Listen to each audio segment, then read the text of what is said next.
China has one of the fastest growing EV markets worldwide, but it's now ended subsidies for electric vehicles. What does that mean for the industry? To take a closer look, I'm joined by Bill Russo, founder and CEO at Automobility. Hello there, good morning, it's good to see you again. Hi, good morning. Thanks for having me. Always good to have you, Bill. So China provided subsidies on electric vehicles for more than a decade. I want to start by asking how important that was for the growth of the industry in China. It was foundational. Having a new product that consumers were not as familiar with, having, I think, again, some view that there may be difficulty using them every day. Subsidies are a way of convincing the market that you can take the risk, and it's effectively worked. Since 2020, the EV market has been growing exponentially, and we're seeing continued momentum even in the face of the expiration of the subsidies. Right, and so how are manufacturers actually reacting to the end of subsidies, which began, I suppose, in January 1st of this year? Well, not all subsidies have been eliminated. Purchase subsidies have been. There are still some tax subsidies and license plate restrictions, which are less restrictive, less problematic if you're buying an EV. January is the only month we have since the end of purchase subsidies, and it is an atypical month because the Chinese New Year holiday falls in that period, and it came earlier this year than last year. But you can do some comparisons.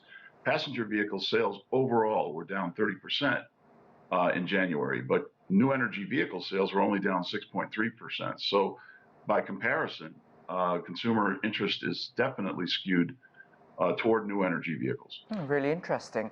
And Bill, last year, local manufacturer BYD Auto saw its sales of EVs surge, whereas Tesla numbers were down, I believe, more than 40%.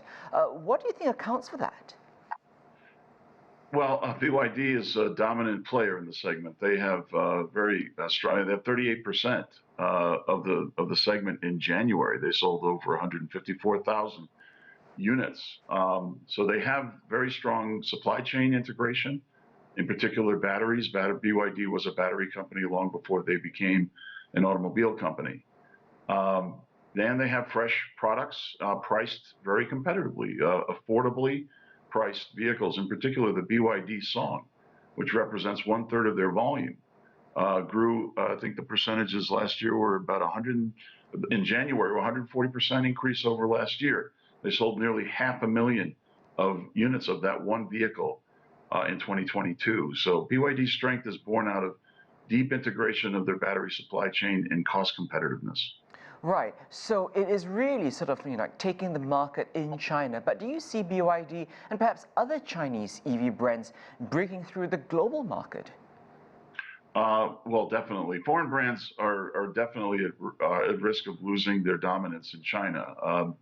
For the first time since the opening of Sino-foreign joint ventures in China in the 1980s, Chinese brands actually outsold foreign brands in the fourth quarter of 2022. And if I look at January figures, the Chinese brands were relatively outperforming foreign brands continuing into 2023. And I think that momentum will continue as the secular shift to EVs increases. Noteworthy that Chinese brands now rank second on vehicle China now ranks second as a vehicle exporting country in the world.